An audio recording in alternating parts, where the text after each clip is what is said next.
Bem, hoje a gente continua a nossa jornada e a gente entra dentro do capítulo de número 6 de Eclesiastes.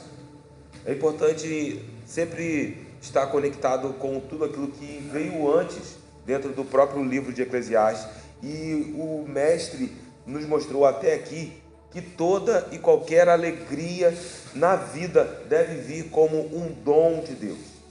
Precisa vir como um presente do Senhor, uma dádiva do Senhor.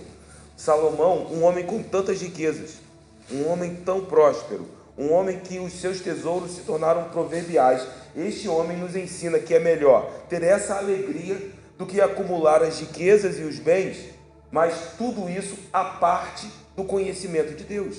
Não adianta ter tantas riquezas, tantos tesouros, tantos bens, mas acumular todas essas coisas à parte de um relacionamento com o Senhor. E Salomão já nos mostra isso e deve nos chamar a atenção, porque Salomão é um rei poderoso e muito rico. E as riquezas não puderam proporcionar ao seu coração a alegria que ele encontrou unicamente no seu relacionamento com o Senhor. Então o livro de Eclesiastes já nos mostra essa verdade. Além disso, nós descobrimos que todos os acontecimentos da vida, todos os eventos da nossa jornada e todas as pessoas da Terra, do planeta, em qualquer momento da história, todas essas pessoas, elas são ordenadas por um plano magnífico do Senhor. Deus tem um plano perfeito sendo desenrolado na história, sendo desenrolado em nossa realidade. E até mesmo o tempo determinado para todas as coisas é uma providência divina para as nossas vidas. Então, a partir disso, nós podemos buscar algumas conclusões que Salomão já encontrou dentro da sua pesquisa, dentro da sua investigação, tentando responder à pergunta: que proveito há para o homem debaixo do sol? Note que quando nós começamos a produzir uma avaliação correta do nosso dia a dia, uma avaliação correta do nosso cotidiano, dentro desse plano de Deus, isso pode nos ajudar a entender essas aparentes desigualdades, que muitas vezes tentam roubar do nosso coração a clareza da providência divina nas nossas vidas. Nessa sessão que nós vamos estudar hoje, o capítulo 6 e parte do capítulo 7, Salomão nos mostra duas circunstâncias externas, duas circunstâncias exteriores que muitas vezes confrontam a nossa lógica natural. Que circunstâncias são essas? As adversidades e a prosperidade. Muitas vezes, quando observamos as adversidades e a prosperidade, ficamos com algumas perguntas em nosso coração. Nós começamos a olhar e ver pessoas tão distantes do Senhor e com a sua vida aparentemente próspera. E olhamos para pessoas que estão com o seu coração entregue no altar. Pessoas que entregaram as suas vidas completamente nas mãos do Senhor. Mas você olha para essas pessoas e aparentemente um mal parece cercar essa vida. Uma pessoa que enfrenta tantas adversidades e tantas aflições. E precisamos confessar que essas duas circunstâncias muitas vezes nos intrigam. Nós às vezes temos dificuldade de entender essas circunstâncias, e Salomão no capítulo 6 e no capítulo 7, ou parte do capítulo 7, trata dessas circunstâncias. E em Eclesiastes, no capítulo 6, a palavra nos mostra que a prosperidade não é sempre ou necessariamente um bem. E no capítulo 7, nós vamos ver que a adversidade, as aflições do tempo presente, não são sempre ou necessariamente um mal. E isso nos intriga. Olhar para a prosperidade e entender que nem sempre isso é um sinal da aprovação de Deus.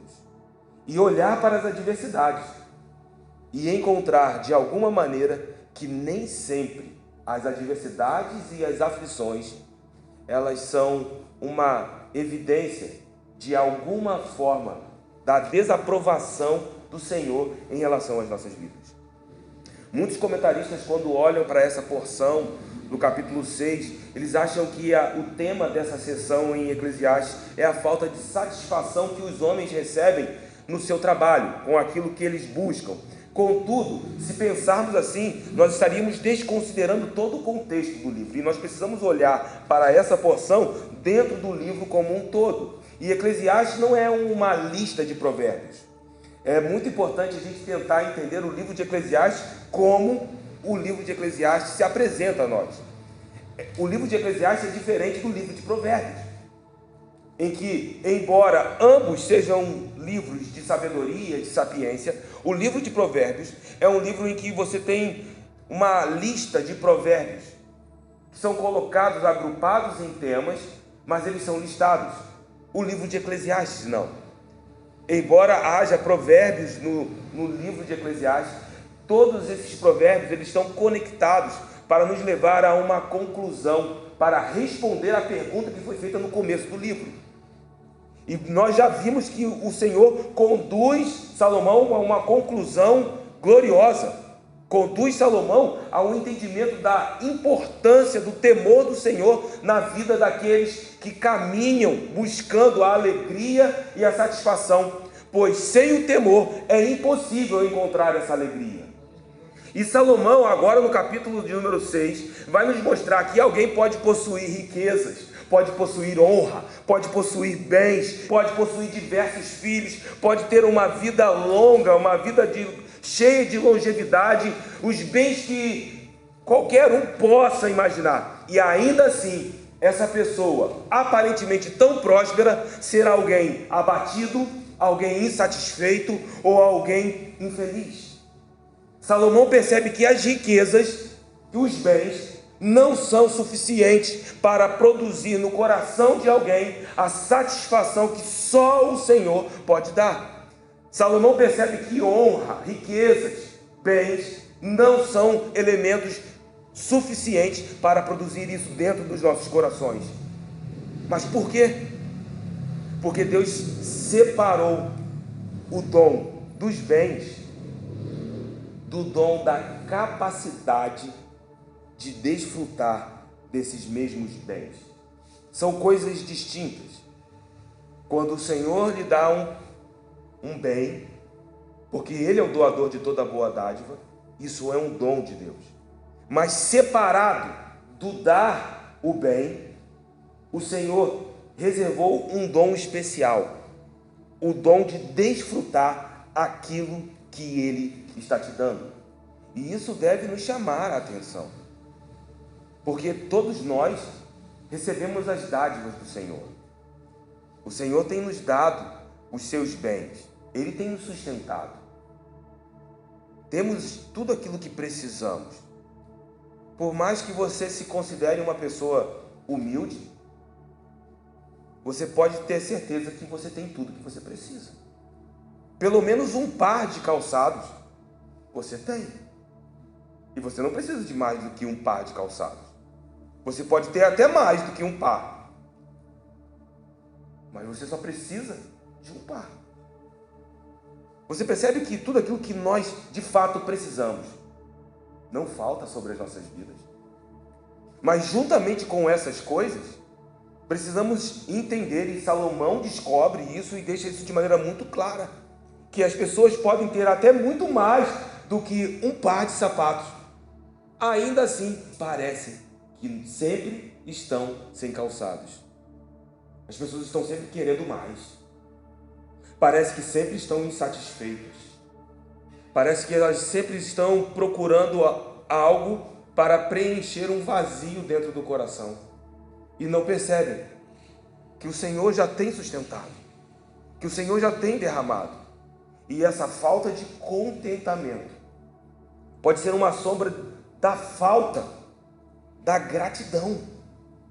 Isso é um grande perigo para todos nós, porque essas coisas vão roubando os nossos corações, e podemos viver a nossa vida inteira dentro da casa do Senhor e nunca desfrutar do bem que o Senhor tem dado sobre as nossas vidas. Eu quero te dizer que a verdadeira prosperidade, ela está no dom de desfrutar as coisas que o Senhor nos dá. Se você tem muitas coisas e você nunca está satisfeito com as coisas que você tem, você não encontrou a verdadeira prosperidade. Essa é a lição do capítulo de número 6. E Salomão viu que Deus dá a algumas pessoas os bens, dá a algumas pessoas as riquezas e dá a estas a capacidade de desfrutar delas. Nós vimos no capítulo 5, no versículo 19: quanto ao homem a quem Deus conferiu riquezas e bens, e lhe deu poder para deles comer e receber a sua porção e gozar do seu trabalho, isto é dom de Deus. Então o Senhor confere os bens, mas o Senhor capacita para que ele desfrute, para que ele coma, para que ele possa se alegrar de todos esses bens. E Salomão deixa de maneira muito clara: isso é uma dádiva do Senhor. Entretanto, nós vamos ver no capítulo 6 que Deus, sobre algumas pessoas, retém a capacidade de desfrutar as riquezas, os bens e a honra. Ou seja, essa aparente prosperidade, essa riqueza não está produzindo satisfação dentro do coração dessa pessoa.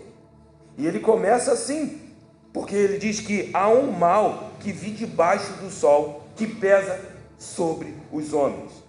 Salomão contemplou a vida do homem sem Deus, do homem distante do coração do Senhor, e talvez esse seja um grande peso que recai sobre a humanidade: tentar caminhar distante do coração do Senhor. Ele diz: isso é um mal e recai como um grande peso sobre a humanidade, sobre os homens que estão debaixo do sol. Porque no versículo 2 ele diz: o homem a quem Deus conferiu riquezas, bens e honra, e nada lhe falta, tudo quanto a sua alma deseja, mas Deus não lhe concede que disso coma. Você pode perceber o contraste deste versículo com o versículo 19 do capítulo 5. Vou ler o capítulo 5, versículo 19, e ler o capítulo 6, versículo 2, para você perceber essa diferença. Isso precisa ficar marcado dentro dos nossos corações. No capítulo 5, versículo 19: quanto ao homem a quem Deus conferiu riquezas e bens, e lhe deu poder para deles comer, e receber a sua porção, e gozar do seu trabalho, isso é um dom de Deus, é uma dádiva de Deus. Mas veja agora no capítulo 6, versículo 2: o homem a quem Deus conferiu também as riquezas, também conferiu os bens, nada lhe falta, e de tudo quanto a sua alma deseja. Perceba, meu irmão, o alcance dessas dádivas. Mas Deus não lhe concede que disso coma. Antes, o estranho o come. Também isto é vaidade e grave aflição. Percebeu que Deus pode conceder riquezas, bens e honra, e até o desejo do coração de alguém, qualquer desejo.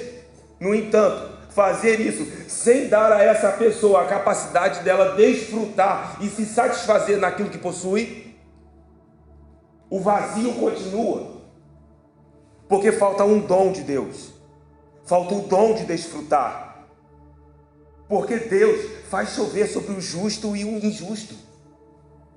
Se alguém come sobre a face da terra, é o Senhor quem manda esse pão. Satanás não tem nada para dar a ninguém.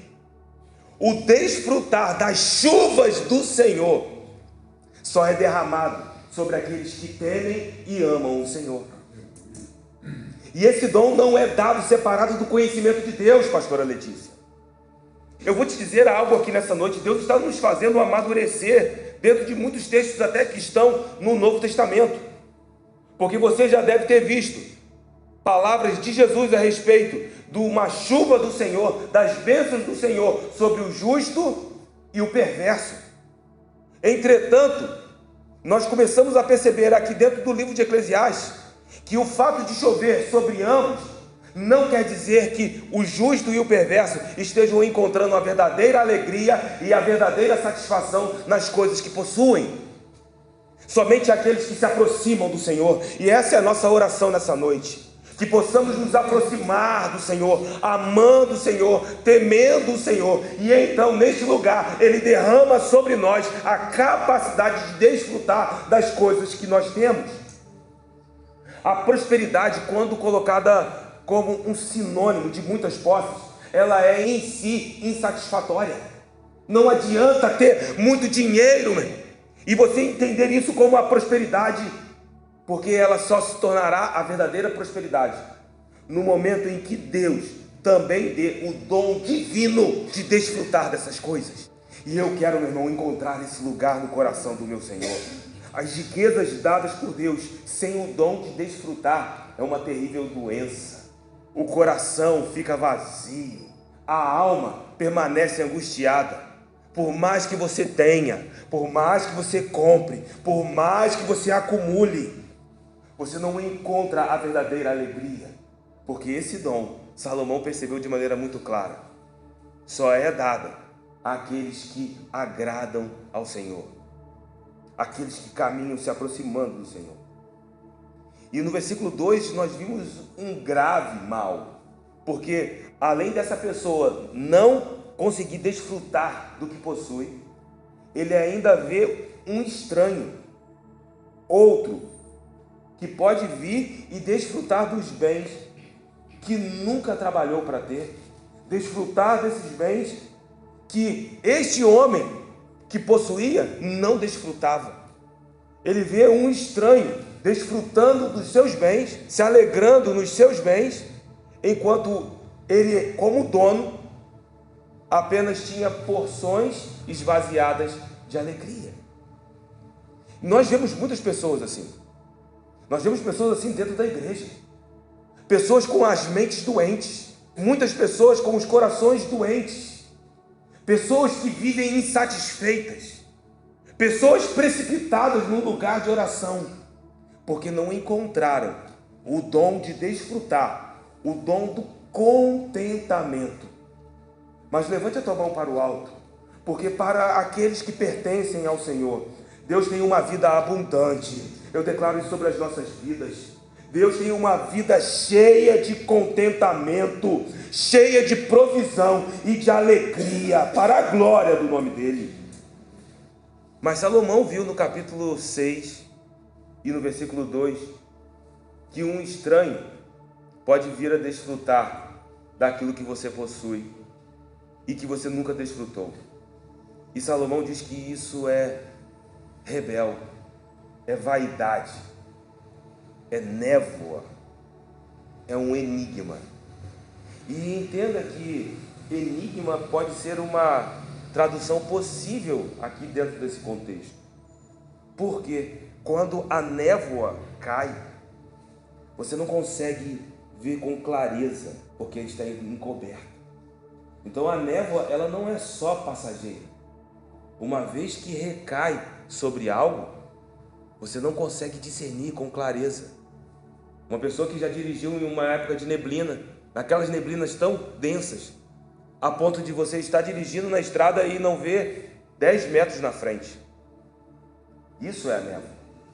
Vai passar, mas enquanto ela ainda não passa, tudo é intrincado, tudo parece ser um enigma, e as pessoas ficam: por que isso acontece na minha vida? E Salomão diz: é um enigma. Os homens não conseguem discernir, carregam esse peso dentro do coração. E aí o versículo 3 ele continua, que mesmo que alguém gerar 100 filhos e viver muitos anos até a avançada idade, e se a sua alma não se fartar do bem, e além disso não tiver sepultura, digo que um aborto é mais feliz do que ele. Salomão aprofunda a discussão aqui, porque por si só as riquezas elas são vazias. Por si só os bens não podem produzir alegria dentro do nosso coração. Mas ele inverte, porque no versículo 2, o homem não tinha para ninguém deixar. Então ele deixa para um estranho. Só que Salomão diz: mesmo que esse homem tivesse 100 filhos, mesmo que esse homem tivesse 100 herdeiros, mesmo que ele tivesse alguém para deixar os seus bens, Lógico que isso é uma hipérbole. Ele está fazendo aqui um exagero intencional. Contudo, ele está dizendo, mesmo com uma descendência tão grande, sem a alegria de desfrutar, a sua alma jamais se fartaria. Não adianta a gente tentar, não, eu vou ter para deixar para alguém.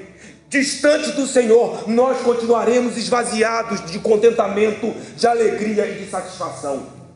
Meu irmão, o livro de Eclesiastes nos ensina a ter uma vida plena diante de Deus, a termos uma vida alegre diante de Deus, a vivermos contentes em toda e qualquer circunstância, entender aquilo que penetrou no coração de Paulo de maneira tão profunda, a ponto de dizer que todas as coisas cooperam para o bem daqueles que amam a Deus segundo os seus propósitos, a ponto de escrever aos Filipenses: eu aprendi a viver contente em toda e qualquer situação, seja na escassez ou na abundância, posso todas as coisas naquele que me fortalece. Mas somente o homem que recebe o dom de desfrutar a vida de Deus pode falar isso. Por isso as pessoas estão esvaziadas, declaram Filipenses 4,13, mas não conseguem viver essa realidade, porque não descobriram ainda. E eu louvo a Deus porque os nossos olhos estão sendo abertos aqui nessa noite. Mesmo tem clareza de Deus aqui. Porque essas pessoas não descobriram que possuir é um dom de Deus, mas desfrutar do que possuiu é um dom dado de maneira separada. Então não basta possuir, é preciso amar o Senhor. E só então aprenderemos a desfrutar daquilo que Ele já derramou sobre as nossas vidas. Por mais que você tenha riquezas, e talvez você diga: eu não vou deixar isso para um estranho. Você precisa entender o que o texto está dizendo.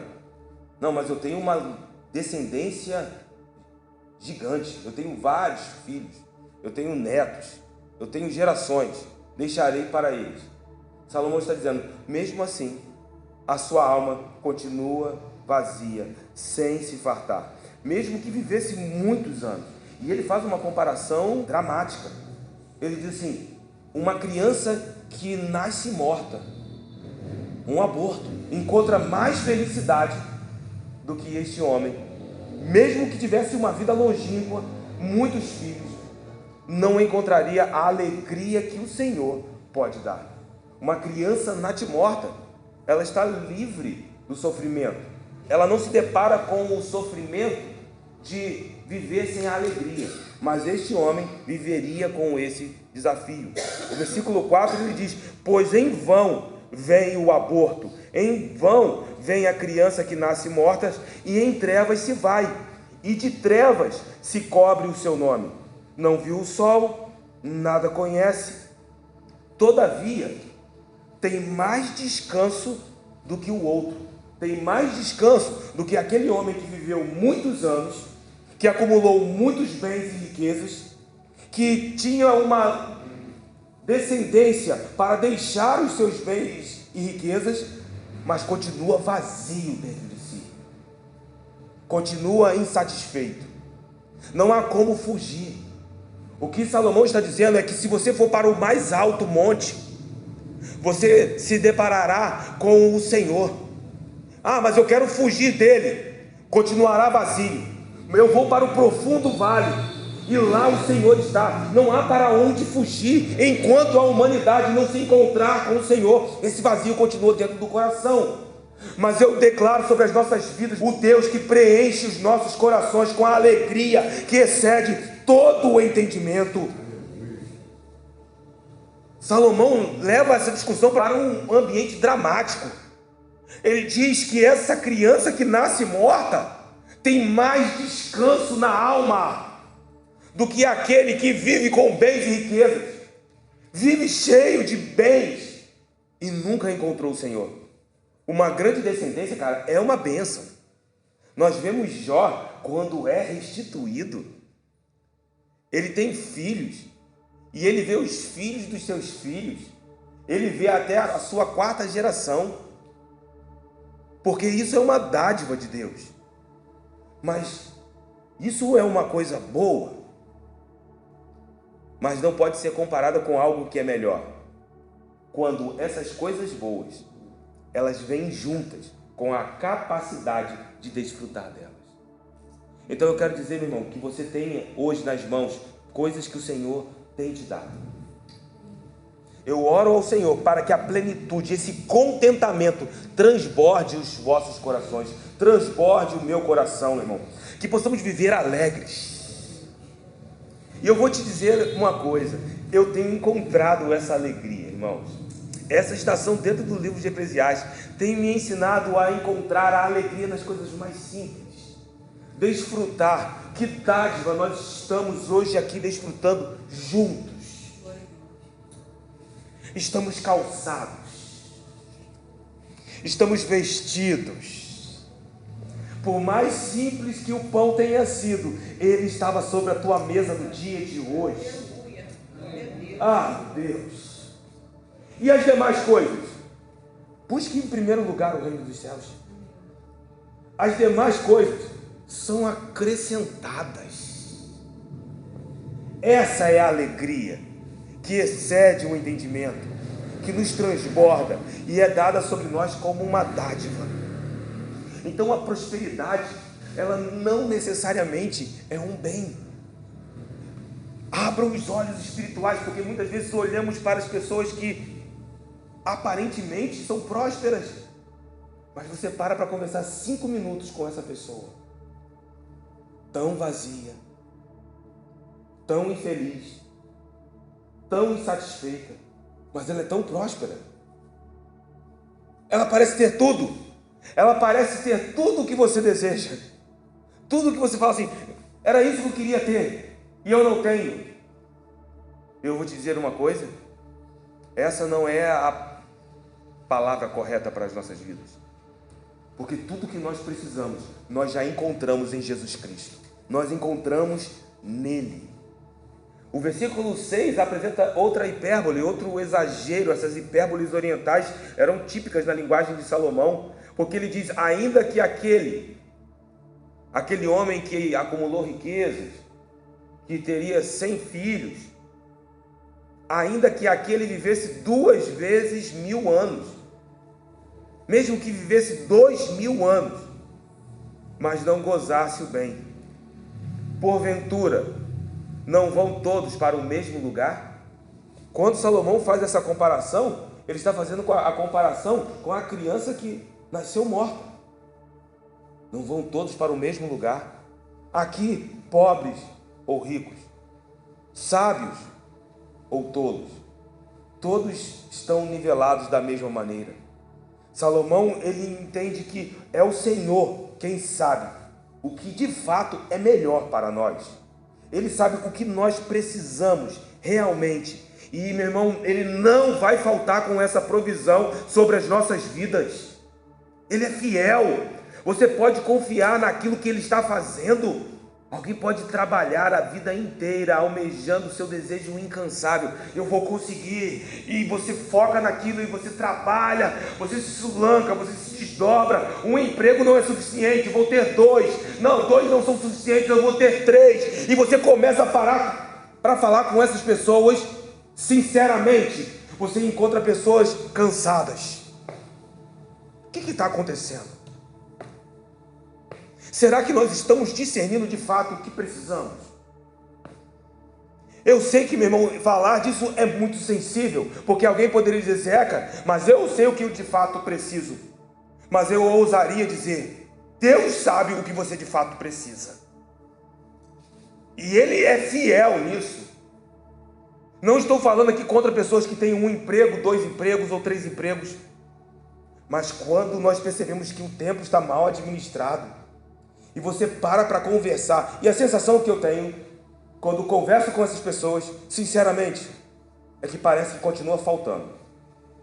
Posso até estar enganado, mas você começa a conversar com essa pessoa, e a sensação é, parece que a pessoa vive dentro de um perigo iminente, como que se a qualquer momento fosse faltar. Eu preciso encontrar, meu irmão, essa prosperidade sobrenatural, que me leva para um lugar do trabalho. E Salomão fala que nós devemos sim trabalhar, que devemos desfrutar do trabalho que o Senhor nos dá, mas devemos fazer isso com moderação, Devemos entender aquilo que o Senhor tem para as nossas vidas e cuidar para não ir além do que o Senhor tem reservado, porque você pode bater a porta e ela não se abrir, e aí você decidir, não, mas eu vou abrir a porta, e você pode forçar a porta e talvez ela até se abra. A questão é, você vai ter graça para manter essa porta aberta? Eu ouvi isso do pastor Theo Hayashi e nunca mais esqueci. Eu falo por mim, vou dar um exemplo prático. Eu tenho um Fiat Siena 2000. Ah, você tem um outro carro que você acha, cara, que carro incrível. Tenho. Eu acho a Truller um carro incrível. Mas eu olho para um pneu daquele carro e eu sei que eu não tenho condições de trocar. Ah, não, mas se você fizer uma força, talvez eu consiga abrir a porta. Entendeu o que eu estou querendo dizer? O Senhor, Ele nos dá a bênção, mas Ele nos dá a graça para manter a bênção.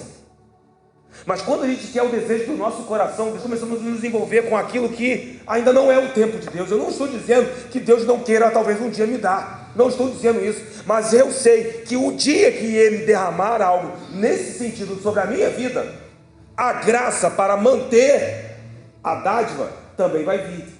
Mas quando nós nos precipitamos, cuidado. Então eu estou para trocar os pneus do meu carro, eu sei que eu vou poder trocar os pneus do meu carro. Você está entendendo, meu? Que nós precisamos aprender isso com o Senhor, é Ele que nos ensina. Zeca, eu nunca pensei isso na minha vida antes, mas você pode começar a pensar a partir de hoje. Ah, mas Zeca, eu ainda tenho algumas questões que porque eu não pensei nisso, agora eu estou enrolado. Meu irmão, se você está entendendo agora, não se preocupe, porque Deus vai te dar graça para você administrar a partir de agora. Mas isso só é recebido como uma dádiva quando nós estamos decididos a estar contentes e satisfeitos com tudo que o Senhor tem nos dado. Enquanto estamos consumidos por nós mesmos, não encontraremos. Nós devemos ter ousadia, mas nós não podemos camuflar a nossa falta de contentamento e chamar isso de ousadia. Isso é muito profundo, cara. E precisamos ser profundamente sinceros nesse ponto. Porque Salomão identifica isso. Ter muitos bens e muitas posses não necessariamente é um sinal do agrado de Deus. Porque você pode estar como no versículo 7. Todo o trabalho do homem, é só para a sua boca. É só para a sua satisfação. Você trabalha para se satisfazer. Você trabalha para ter. Você trabalha porque eu preciso ter. Mas alguém que trabalha dessa maneira para a sua própria boca nunca se satisfaz o seu apetite. Não sou eu que estou dizendo, vamos fazer o seguinte, só leia o versículo 7. Todo o trabalho do homem para a sua boca, e contudo, nunca se satisfaz o seu apetite. Ele está falando, come, deseja, come de novo, mas eu quero mais, e come novamente. Mas o apetite nunca é saciado, está sempre vazio. O vazio permanece. E ele avança, porque no versículo de número 8, ele diz que vantagem tem o sábio sobre o tolo. Não adianta você dizer que é sábio, se você trabalha dessa maneira, ou você, mesmo sendo considerado por muitos como um tolo. Aqui nós somos colocados na mesma plataforma. Ou o pobre, que sabe andar perante os vivos. Não importa aqui a tua condição financeira, quanto você tem na tua conta bancária. Ninguém pode satisfazer o seu próprio desejo por conta própria. É só o Senhor quem nos satisfaz. E aí eu sou levado àquela canção, só tua presença me satisfaz. Só Ele pode completar isso. Então eu oro no Espírito Santo de Deus, que nessa noite, essa satisfação pelas coisas que nós já temos, o Senhor já nos deu. Com todas as lutas e com todas as dificuldades, o Senhor quer fazer com que você desfrute dessas bênçãos a partir daqui de maneira completamente diferente. Recebe. Ele quer que a gente saia daqui em outro nível, porque melhor é a vista dos olhos. Versículo de número 9. Do que andar ocioso da cobiça. também isto é vaidade e correr atrás do vento. Por isso é melhor à vista. E isso se conecta com o Sermão do Monte, se conecta com o ensinamento de Jesus. Mateus capítulo 6, no versículo de número 21, nós consideramos esse versículo na semana passada, mas podemos ler novamente. Porque onde está o teu tesouro, estará também o teu coração. São os olhos a lâmpada do corpo. Perceba como é importante a gente ler o texto corrido. Muitas vezes as epígrafes, de alguma maneira, nos atrapalham.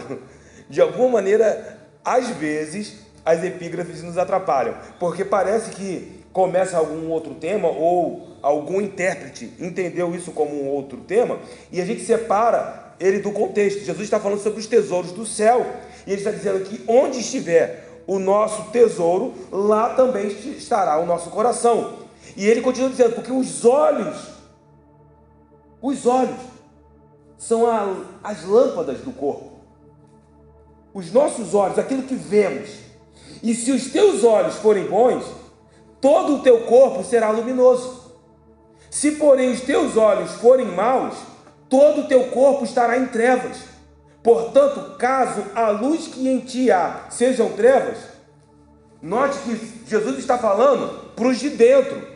Ele está falando para aqueles que estão na luz, mas os olhos são maus. E isso produz trevas, isso produz ansiedade, isso produz falta de contentamento. E Jesus diz, se os olhos de vocês estão nos tesouros desta terra, se os olhos de vocês foram dominados pela cobiça, foram dominados pela ganância, que trevas terríveis serão dentro de vocês. E veja que o texto continua, pula a epígrafe, porque ninguém pode servir a dois senhores, porque ou há de aborrecer-se de um e amar o outro, ou se devotará a um e desprezará a outro. Não podeis servir a Deus e às riquezas. Por isso Salomão diz, olha, melhor é a vista dos olhos, que os nossos olhos sejam curados aqui nessa noite, possam ser iluminados nessa noite. E Ele sabe exatamente o que nós precisamos. O momento que os nossos olhos são iluminados para compreender a fidelidade dele sobre as nossas vidas, somos cheios de contentamento. E é melhor contentar-se com o que possui, com aquilo que você tem nesse momento, do que desejar aquilo que você não tem. Ansioso, permitindo que esses anseios roubem de nossos corações a gratidão a Deus. Uma gratidão pelo cuidado dele sobre as nossas vidas. Quando nós ficamos assim, ansiosos, nós esquecemos de agradecer. Salomão percebeu isso. Jesus nos ensinou sobre isso. Versículo 10 continua. E a tudo quanto há de vir, se lhe deu o nome, e sabe-se o que é o homem, e que não pode contender com quem é mais forte do que ele. Quem é mais forte do que o homem? E aí nós podemos levantar alguns inimigos, mas à medida que você levanta esses poderes, chegará um momento em que você encontrará alguém que é mais forte que todos. Encontraremos o Todo-Poderoso. E quem pode contender com ele? Quem pode? Se ele de fato, Wagner, sabe o que é melhor para você, adianta contender com ele? É como se você estivesse lutando contra uma maré violenta e você nunca vai vencer. Então o que fazemos? Reconheça que ele está no controle da tua vida. E ele tem o melhor para você. Ele tem o melhor para nós. E então você receberá o dom de desfrutar aquilo que já está nas tuas mãos. Que esse espírito de miséria seja repreendido dos nossos corações. Que esse espírito de orfandade seja repreendido. Nós não somos órfãos. Sentamos na mesa do Pai, mas comemos como órfãos. Vocês já ouviram relatos de pessoas que adotaram filhos e esses filhos estão se adaptando à família? Quando essas crianças elas vêm do orfanato, elas ainda vêm com a cultura do orfanato. Elas ainda não entenderam exatamente o que é a mesa da família, a mesa do pai.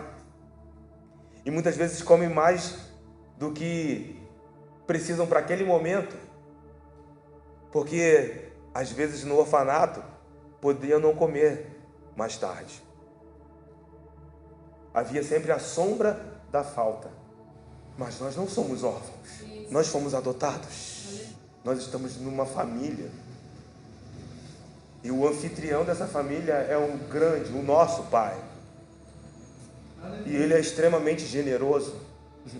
Obrigado, Jesus. Não podemos ficar contendendo com o nosso Pai.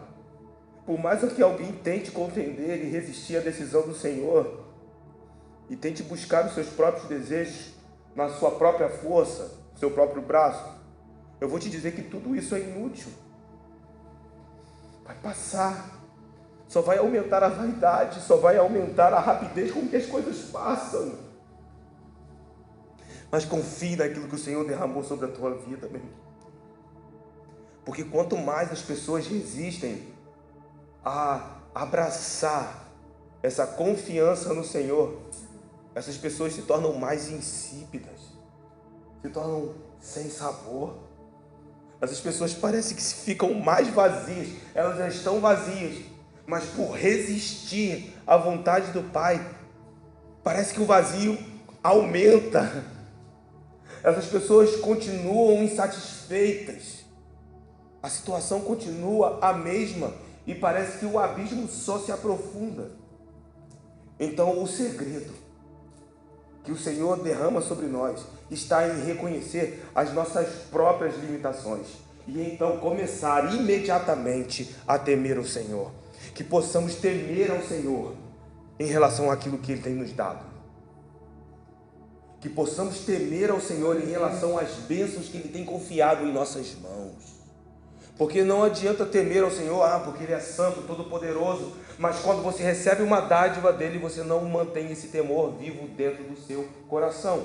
Então o segredo está, primeiro reconheça a tua incapacidade. Eu preciso reconhecer as minhas limitações. E então nesse lugar, eu sou chamado pelo Espírito para começar imediatamente a temer o Senhor. Que essa seja uma mesma verdade espiritual sobre as nossas vidas nessa noite. Porque é certo que há muitas coisas que só aumentam a vaidade. Versículo de número 11. Mas que aproveita isto ao homem? Essas coisas do mundo, Deus fez elas assim. Deus decretou sobre as coisas deste mundo a incapacidade delas fornecerem a alegria que não passa. Deus decretou, Deus criou as coisas deste mundo dessa maneira. Por quê? Porque se nós encontrássemos a alegria permanente em algum aspecto deste mundo, nós deixaríamos de procurar o Senhor. Só que Ele nos fez, meu irmão, com um espaço dentro do nosso coração que só Ele pode preencher. E nenhuma outra coisa deste mundo tem a capacidade de fornecer essa alegria eterna, essa alegria que não passa. Então, a prosperidade desse mundo, Salomão diz, parece que aumenta o vazio. Essa aparente prosperidade só aumenta a insatisfação. E isso faz com que venhamos caminhar como sombras de nós mesmos. Nos leva a crises de identidade. Versículo de número 12. Pois quem sabe o que é bom para o homem durante os poucos dias da sua vida de vaidade? Quem sabe o que é bom para você, Alci? Quem sabe o que é bom para você, Davi? É o Senhor quem sabe. Ele sabe o que é melhor para mim. E eu me rendo a essa vontade nesta noite. Aleluia, Jesus, aleluia. Salomão diz, quem é que sabe isso? Amém, Jesus. A gente acha que sabe. Mas quando nós confiamos, e eu abro as minhas mãos para receber isso nessa noite. Quando nós confiamos, nós descobrimos quem de fato somos. Não somos mais órfãos. Nós somos filhos. O versículo 12 continua, porque este homem gasta os seus dias como sombra. Veja, leia o versículo 12 inteiro. Pois quem sabe o que é bom para o homem durante os poucos dias da sua vida de vaidade? os quais gasta como sombra. Você sabe o que é uma sombra? Em uma sombra não há traços. Uma sombra é uma silhueta. Você olha para uma sombra e você não consegue descobrir a verdadeira identidade de alguém. Parece que vira um jogo. Há jogos assim na televisão, colocam alguém atrás de uma tela onde só a sombra da pessoa é projetada. Mas se você não sabe quem é essa pessoa, nunca vai descobrir. Ali se colocam algum famoso, se dão algumas pistas. Mas quando o homem tenta encontrar a alegria que só Deus dá nas coisas deste mundo, ele não encontra a sua identidade. E quando ele não encontra a sua identidade, ele gasta a sua vida inteira com uma sombra de si mesmo. Não sei quem eu sou. E essa é uma das perguntas que tem sufocado a humanidade. Quem nós somos? Existe uma crise de identidade, porque as pessoas estão caminhando como sombras de si mesmos. Cara, isso é muito forte. Só que a luz de Cristo nos iluminou. A nossa verdadeira identidade está em Deus. Porque Deus, ele não conhece só o nosso presente e o nosso passado. Ele conhece o nosso futuro. E então, sabendo do nosso futuro, ele sabe as lutas que nós enfrentaremos. Ele sabe o que você vai precisar amanhã. Ele sabe os recursos que você precisa para enfrentar essa luta que está te esperando ali. E muitas vezes, para enfrentar algumas lutas, precisamos de experiência. Veja como que Deus é perfeito naquilo que Ele está fazendo, na maneira como Ele está conduzindo a nossa vida. A pastora Rosane, em uma das manhãs de consagração, ela disse: as pessoas estão pedindo ao Senhor esperança. As pessoas estão pedindo ao Senhor perseverança. Só que como nós conseguimos perseverança? Paulo nos diz: Ele te dá a tribulação. Aí você fala: não, mas eu quero aprender a ser perseverante. Eu quero ser uma pessoa cheia de esperança. Ele vai te dar o recurso necessário para que isso seja produzido dentro de você. Então ele te dá a tribulação, porque a tribulação produz em você a experiência. E a experiência produz a perseverança. E a perseverança produz a esperança. Então você pede esperança e ele te dá tribulação. Porque a tribulação vai produzir isso em nós. Aí você está hoje passando por uma tribulação.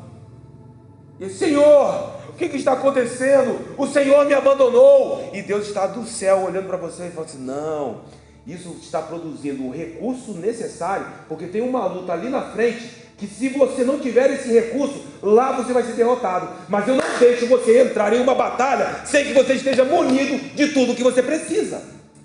Esse é o ponto de Salomão. Ele conhece não só o nosso presente ou o nosso passado, ele conhece o nosso futuro, Elaine. Ele sabe o que nós de fato precisamos.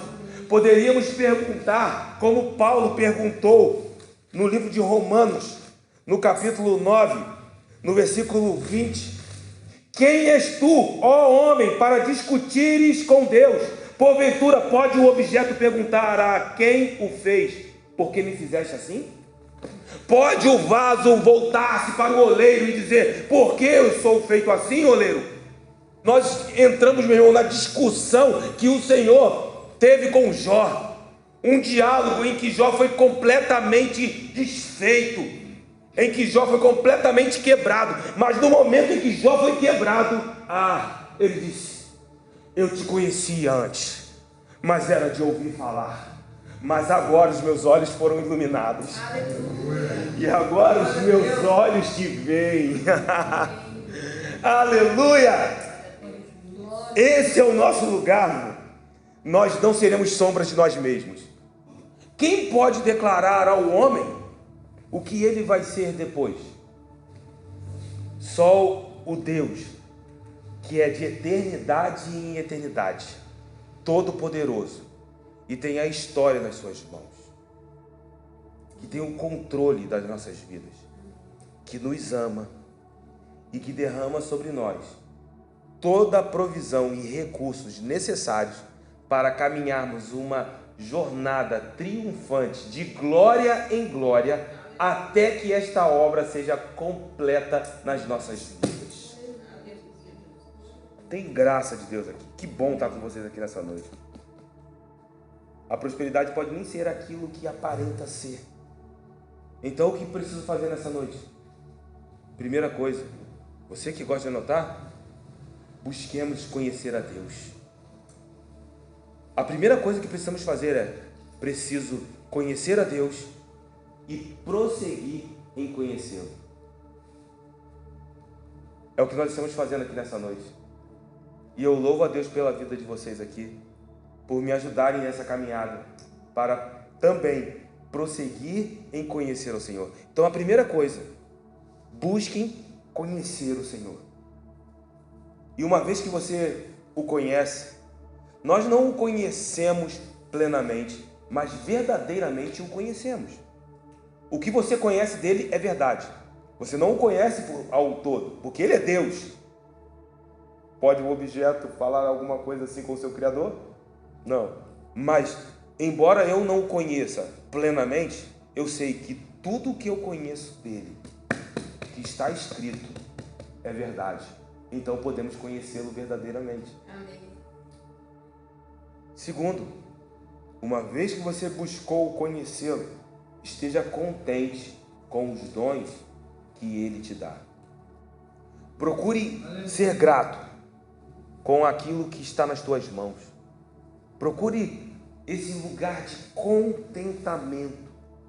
E uma vez que você reconhece aquilo que ele já deu, que ele já derramou sobre a tua vida, seja um par de calçados, seja 10 pares de calçados, uma vez que você recebe isso com contentamento, você pode abrir a sua mão e receber a alegria de desfrutar dessas coisas que só podem vir da mão de Deus. Aleluia. Sigam esses passos e vocês encontrarão uma vida transbordante na presença do Senhor. Isso é fidelidade no pouco e abre uma porta para que em um lugar de avanço ele te coloque sobre mais, ou melhor, ele coloque mais sobre você. Então essa conclusão do capítulo 6 nos mostra que a prosperidade nem sempre é aquilo que aparenta ser.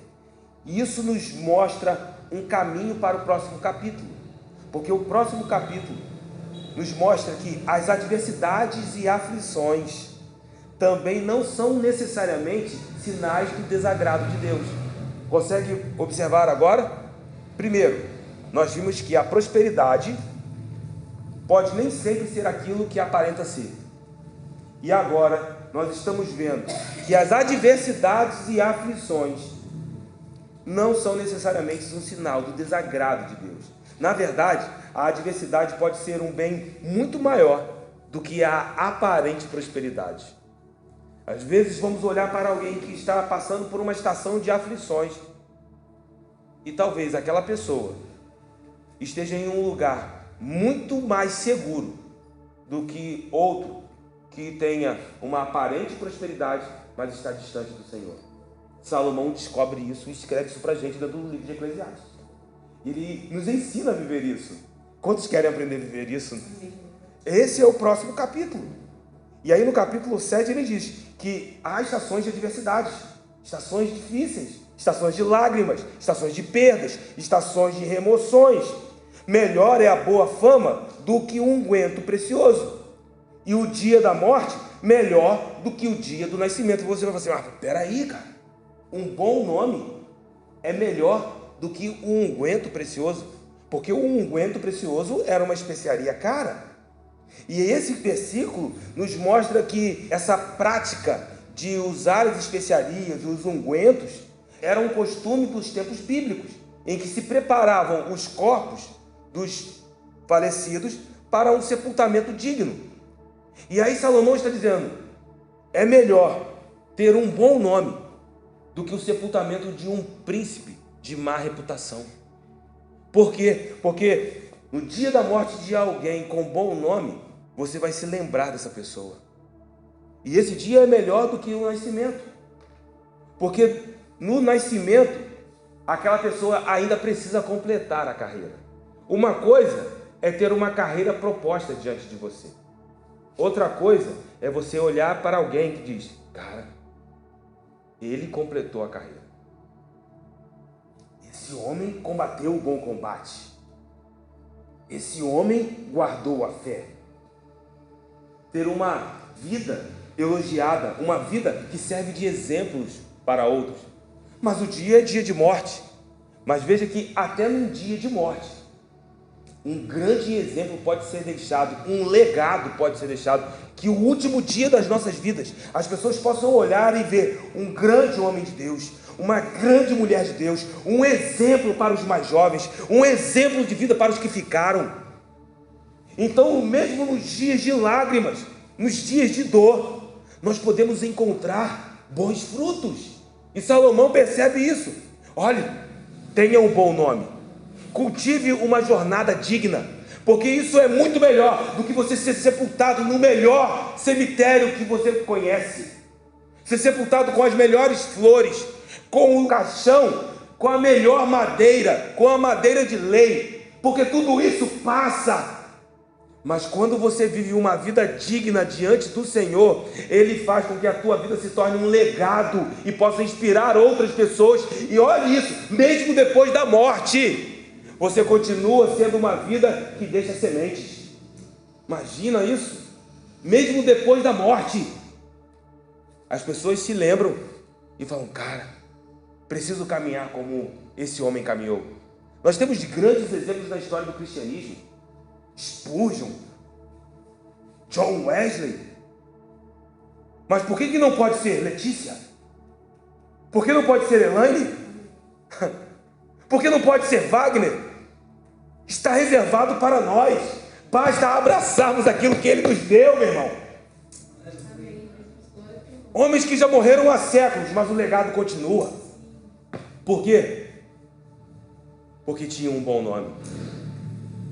Mas o dia da morte é triste, mas o legado fica. E entendemos que não vivemos apenas para este tempo. O versículo 2 continua: e ainda é melhor ir à casa onde há luto, do que ir à casa onde há banquete. Pois na casa onde há luto, se vê o fim de todos os homens, e os vivos que o tomem em consideração. E ainda que não entre em questão o nome da pessoa.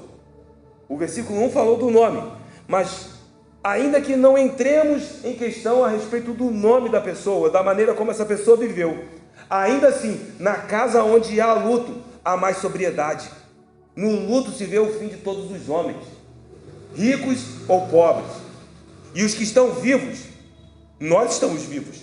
Quando encontramos um momento como esse, quando nos deparamos em uma situação como essa, nós consideramos isso com muita sobriedade. Parece que as enfermidades e a morte são elementos desse mundo quebrado que geralmente nos trazem para as questões que são realmente cruciais para a nossa vida.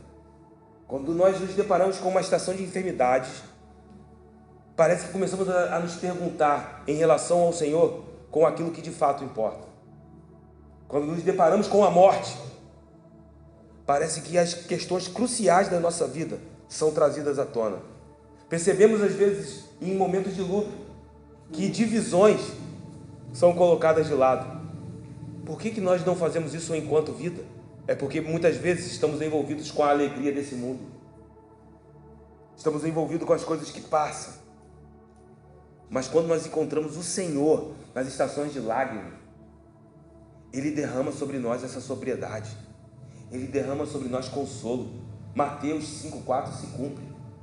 Bem-aventurados os que choram, porque só o Espírito pode consolar, e eles serão consolados. E embora sorrir seja algo bom, seja algo necessário para a alma, Salomão no versículo de número 3 diz: melhor é a mágoa do que o riso. É melhor o choro, a lágrima do que o riso, porque com a tristeza do rosto se faz melhor o coração. Veja o que Salomão está dizendo. Ele diz que no rosto triste daqueles que temem ao Senhor, daqueles que se aproximam do Senhor, essa tristeza, que é aparentemente uma aflição, ela realiza um trabalho de amadurecimento dentro de nós. Ela realiza um trabalho de abrir os nossos corações de um modo tão profundo e tão sóbrio do que qualquer gargalhada. Muitos sequer conseguem encarar a morte. Às vezes você para conversar com alguém, eu não quero nem falar da morte. Mas Salomão diz que devemos considerá-la. Porque nessas considerações nós encontramos sobriedade. Existe mais sobriedade no momento do luto do que em uma roda de cerveja onde as pessoas estão rindo em gargalhada e não estão considerando que a vida está passando e que este é o fim de todos os homens. Vou te dizer uma coisa: em um sepultamento, o rico e o pobre, o sábio e o tolo olham para aquele que está deitado em sua lápide. E existe um questionamento profundo. Ficam as saudades, as lembranças, mas também no final de tudo encontramos o ponto onde todos os homens são igualados. Isso é sobriedade. E Salomão diz: na casa onde há luto, o coração amadurece. Esse é o ponto de Salomão. O coração dos sábios está na casa do luto, versículo 4. Mas os dos insensatos na casa da alegria. Então, até no luto existe amadurecimento, existe provisão de Deus, existem recursos. Não é fácil entender isso, cara. Não é fácil. Mas eu sei que em algum momento na minha jornada eu também terei que me vestir de luto, terei que ter cinzas sobre a minha cabeça. Todos nós temos isso, nós temos nossos familiares. Eu não estou aqui profetizando morte, meu irmão. Mas se Jesus não voltar nessa noite e nós continuarmos vivendo neste mundo, nós precisaremos enfrentar essa situação. Mas que em nome de Jesus não sejamos tragados pelo luto, que não sejamos tragados pela angústia, mas que possamos encontrar amadurecimento já nos dias de hoje para enfrentarmos todas as situações. Meu irmão, se Deus te colocou em um ambiente onde existe enfermidade, não tema, Deus vai continuar te sustentando, te dando força, sabedoria para entender essa situação. Mas e à medida que passa, você sai mais forte, você sai revestido, você glorifica a Deus, e você não tem noção do que isso representa no mundo espiritual, porque Satanás, quando vê uma enfermidade, ele espera que você murmure, ele espera que você desista, ele espera que você comece a reclamar de Deus, questionar a bondade de Deus, questionar o plano de Deus. Mas quando você abre a boca: Senhor, seja louvado, eu não entendo os teus planos, mas eu confio na tua bondade, e eu sei que todos os teus planos me levam para mais perto de ti. Amém. Isso é amadurecimento. Glória a Deus. Então no luto existe provisão, na dor existe provisão, na repreensão existe provisão, até na palavra dura existe ali uma provisão do céu. O versículo 5, ele diz: melhor é ouvir a repreensão do sábio do que ouvir a canção do insensato, o elogio do insensato. Vamos ser sinceros? Você prefere ser repreendido ou receber um elogio? Um elogio? Mas Salomão nos diz que se esse elogio vier de um insensato, é melhor que seja uma repreensão do sábio, porque isso vai produzir dentro do seu coração peso de eternidade, frutos dos céus. A risada dos insensatos te parabenizando, aquele tapinha nas costas, Salomão diz, é como o crepitar dos espinhos, versículo 6, é como galhos de espinhos colocados no fogo debaixo da panela que ficam estalando. Pois qual o crepitar dos espinhos debaixo de uma panela? Tal é a risada dos insensatos. Isso passa. Porque esses gravetos fazem um fogaréu, mas o fogo se apaga. É o famoso fogo de palha. No momento da repreensão, não há muitos risos. Quando você recebe uma palavra de repreensão, você sente o peso daquele momento. Mas quando os frutos da exortação são manifestos, não, isso tem um efeito duradouro. E então você começa a frutificar. ficar dentro dessa palavra. Versículo 7, porque verdadeiramente a opressão faz endoidecer até o sábio, e o suborno corrompe o coração. Mas não sejam precipitados, tá? Calma. Veja que existem duas coisas que levam o sábio a fazer aquilo que ele normalmente não faria: a opressão e o suborno. Mas Salomão nos diz: não sejam precipitados. Isso são ataques à nossa perspectiva a partir dos céus. Que você seja direcionado pelos céus em nome de Jesus. Que isso não roube o teu coração, porque a opressão nos machuca, a injustiça nos machuca, e às vezes queremos nos mover de acordo com a ira. Salomão diz: calma. Muitas vezes o suborno: mas eu estou precisando, e a gente começa a negociar coisas. E entenda, meu irmão, o suborno não é apenas numa questão financeira. Às vezes nós começamos a negociar as dádivas de Deus espirituais dentro do mundo espiritual. E Salomão nos diz: não sejam precipitados, porque mesmo diante desses ataques é melhor esperar pelo tempo de Deus. Que o tempo de Deus seja manifesto nas nossas vidas, que o Kairós do Senhor seja manifesto nas nossas vidas. Nos ensine a viver dentro dessa realidade. Venhamos aprender a ser pacientes. Por quê? Porque o fim das coisas é melhor do que o início delas. No momento a gente não está entendendo, mas o Senhor estando no controle, você pode confiar que no final você vai se surpreender com o que Deus fará na tua vida e através da tua vida. Melhor é o paciente do que o arrogante. Então não te apresses, esse é o versículo de número 9, não te apresses em irar-te, porque a ira se abriga no íntimo dos insensatos. Veja que a ira parece flertar com a nossa fraqueza. E Salomão diz: não se apresse em irar, pois se houver alguma área em nossos corações em que nós ainda não estivermos amadurecidos, essa área se torna uma casa, um abrigo para essa ira se alojar. E uma vez que essa ira se aloja, ela começa a crescer dentro de nós. Todos nós nascemos com a fraqueza em relação à ira, e isso precisa ser resistido. Ou só eu que me iro? Todos nós. E aí, quando reconhecemos isso, precisamos resistir. E quando Jesus nos ensinou sobre o homicídio no Sermão do Monte, Ele nos mostrou a raiz desse mal. Porque a gente pensa: mas então, eu nunca matei ninguém. Mas Jesus diz que a mesma raiz, é a mesma raiz. A raiz do homicida está na ira. Então, quando nós damos lugar à ira, nós estamos dando lugar ao mesmo espírito que atua no homicida. Que seja repreendido em nome de Jesus. Tem um lugar no nosso coração que a ira se aloja. E uma vez que ela se alojou, ela começa a trabalhar. E aí Tiago vai dizer que a gente cobiça isso. É como se nós tivéssemos um relacionamento com esse desejo que está dentro de nós, é inerente à nossa fraqueza. Então nós precisamos cuidar. Ele diz: não se apresse em irar, guarde o teu coração.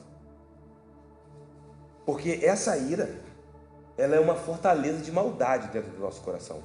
E aí 1 João 3,15 traz uma anotação sobre isso. E eu nunca tinha lido esse texto, ou pelo menos percebido ele dessa maneira. 1 João 3, versículo 15. E todo aquele que odeia a seu irmão é assassino. Ora, vós sabeis que todo assassino não tem a vida eterna permanente em si. Isso precisava ser declarado todos os dias dentro da igreja. Por quê? Porque às vezes nós nos precipitamos em irar. Veja o perigo, meu irmão, de não sondar as escrituras. Nós guardamos a ira, e a ira em um primeiro momento ainda não é o ódio. Mas se ela se alojou dentro do teu coração e ela começa a crescer, em algum momento ela pode se transformar em ódio. E aí João diz: olha, se você odiar o teu irmão, se esse ódio surgir dentro de você, você é um homicida. E João deixa claro, João não deixa dúvidas. Vocês sabem que os homicidas não entrarão. Ou seja, você vai viver a vida inteira dentro da igreja, guardando o ódio dentro do irmão. Talvez você nunca falou nada, mas carrega dentro de você, no grande dia: apartai-vos de mim, malditos, porque eu não vos conheço. Mas eu nunca matei ninguém. Ah, você nunca leu 1 João 3,15? Jesus vai nos lembrar de tudo. Então que os nossos corações possam já ser limpos. Eu sinto o Espírito de Deus nos lavar aqui nessa noite. Então, nós precisamos ter cuidado. E Salomão diz isso, olha, cuidado, não te apresses em irar, porque a ira se abriga no íntimo do coração dos insensatos. Que a sabedoria de Deus seja derramada sobre as nossas vidas aqui nessa noite.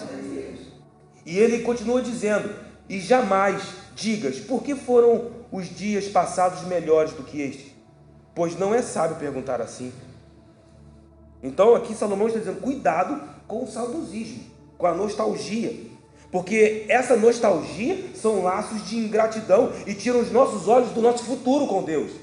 Às vezes a gente fica olhando, e por mais que os dias tenham sido incríveis, nós precisamos ter uma percepção espiritual para discernir cada estação das nossas vidas. Nós estamos vivendo um tempo sobrenatural, um tempo especial com o Senhor, que esse dia de hoje possa ser revelado como o melhor dia das nossas vidas. Porque, versículo 11, boa é a sabedoria. Eu vou ler aqui a versão da King James, porque a sabedoria é tão boa quanto a herança, e através dela lucram aqueles que veem o sol. Veja que ele está dizendo que a sabedoria é tão boa quanto a herança. Mas para quem? Aqueles que através dela lucram, os que veem o sol, os que sabem contar os dias, aqueles que entendem que os dias estão passando, que não está preso no passado, mas sabe que hoje o Senhor tem um dia de glória e uma porção para derramar sobre a tua vida, e que amanhã há um novo nível de glória, uma nova porção dos céus sobre a tua vida, e essa porção não faltará depois de amanhã. Que o Senhor possa nos ensinar a contar os nossos dias de maneira que alcancemos corações sábios. Apenas o presente e o futuro foi dado a nós. O passado Jesus comprou, seja um passado dourado, seja um passado tenebroso, foi comprado por Ele, e nós precisamos alcançar esse lugar. E Ele continua fechando a porção que nós vamos ler nessa noite. A sabedoria protege, como protege o dinheiro. Há proteção tanto na sabedoria como no dinheiro, mas o proveito da sabedoria é que ela, a sabedoria, dá vida, derrama vida, produz vida ao seu possuidor. Porque o temor do Senhor é o princípio da sabedoria. Os loucos desprezam, mas aqueles que abraçam o temor do Senhor encontram esse desfrutar, meu irmão. E aí no versículo de número 13, atenta para as obras de Deus. Vou repetir isso. Atenta para as obras de Deus. Coloque os seus olhos naquilo que Deus está fazendo. Pois quem poderá endireitar o que Ele torceu? Você não entende os caminhos. Você não entende essa vida onde as coisas parecem estar todas torcidas, mas ninguém pode endireitar isso. Então o que eu faço? Uma vez que o Senhor torceu um caminho, poderia alguém revogar o que Ele fez? Poderia alguém se levantar? Ao invés disso, poderia então se levantar e murmurar contra a obra do soberano? Ao invés de murmurar, ao invés de questionar, sonde o que Ele está fazendo. Deus, eu não estou entendendo, mas eu quero sondar o que o Senhor está fazendo. Atenta para a obra de Deus. Atenta para o que o Senhor está fazendo. Você quer entender o que Deus está fazendo sobre a tua vida, Léo? Peça ao Espírito Santo para que entendimento e discernimento seja derramado sobre você. Que cada um de nós possamos entrar nesse lugar onde nós vamos buscar o entendimento, nós vamos buscar a sabedoria do Senhor, nós vamos buscar dentro do nosso plano, dentro da nossa vida, dentro do nosso cotidiano, com a nossa família, com os nossos amigos, dentro da nossa igreja, nos nossos ministérios, mesmo que as coisas pareçam, mas tem dias que os caminhos parecem ser tortuosos. Sonde o que Deus está fazendo, ao invés de murmurar.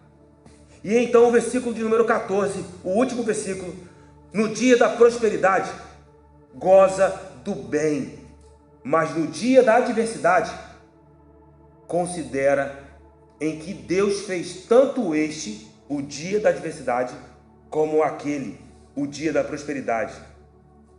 Deus fez os dois dias. É Deus quem nos coloca nos dias das adversidades e nos dias da prosperidade. E Ele fez algo a mais. Ele fez para que o homem nada descubra do que há de vir depois dele. Ou seja, o Senhor nos dá o dia da adversidade e o dia da prosperidade. E por nós mesmos, nós não conseguimos saber nada do que vem depois. Desfrute da prosperidade como um dom de Deus.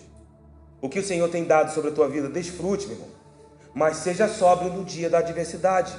Esteja consciente que todos os dias, prosperidade e adversidade, dias difíceis, dias mais tranquilos, bons ou ruins, todos eles vêm da mão de Deus com um propósito. Nós precisamos fechar essa noite declarando o que Tiago fala, nos ensinando a respeito dos dias difíceis, dos dias das aflições. Tiago capítulo 1, versículo 2 diz: meus irmãos, tende por motivo de toda alegria o passardes por várias provações, sabendo que a provação da vossa fé, uma vez confirmada, produz perseverança. Que Deus levante uma igreja perseverante em nome de Jesus, mas sabendo que essa perseverança ela é produzida em nós através dos dias de adversidade. Versículo de número 12: bem-aventurado, mais do que feliz, o homem que suporta com perseverança a provação, porque depois de ter sido aprovado, receberá a coroa da vida, a qual o Senhor prometeu aos que o amam, em nome de Jesus.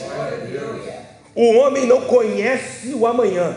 Eu não tenho a capacidade de conhecer o amanhã, mas o dia de hoje tem um propósito para ser derramado sobre a minha vida, e eu quero viver. Os contrastes da vida são deliberadamente permitidos por Deus, para que nós possamos desenvolver uma humilde confiança em Deus. Confie em Deus, entregue os teus caminhos nas mãos do Senhor, e então nós aprenderemos a depender dEle.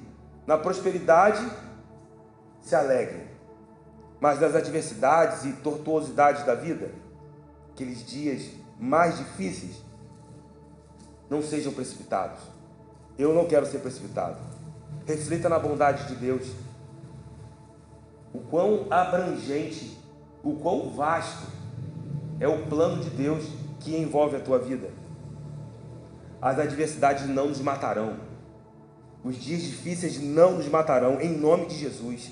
Mas em Deus, todos esses dias difíceis, essas adversidades, todas elas nos levarão para um lugar em Deus, que sem essas lutas nós jamais chegaríamos. Que Deus use os dias difíceis, onde todo mundo pode olhar e falar assim: ó, coitado do Alci, está uma luta danada, mas que dentro dessa estação de adversidade, Deus te leve a um lugar onde você nunca conseguiria ir sem essas lutas, e que o nome do Senhor seja exaltado e glorificado através da tua vida, meu irmão.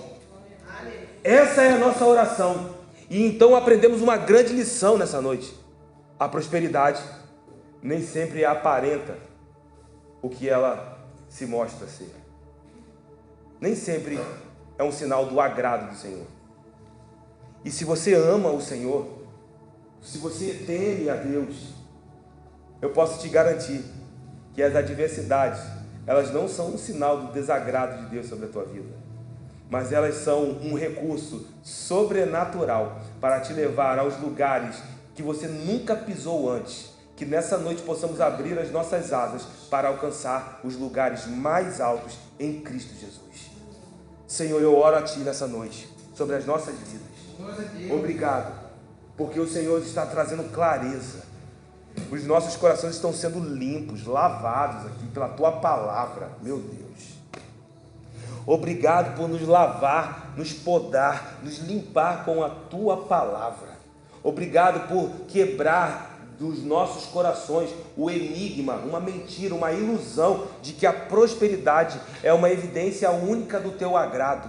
Mas sabemos que toda a prosperidade, ela só pode ser de fato desfrutada se nós estivermos amando o Senhor, te temendo, e então o Senhor nos dará o dom de desfrutar de todas essas coisas.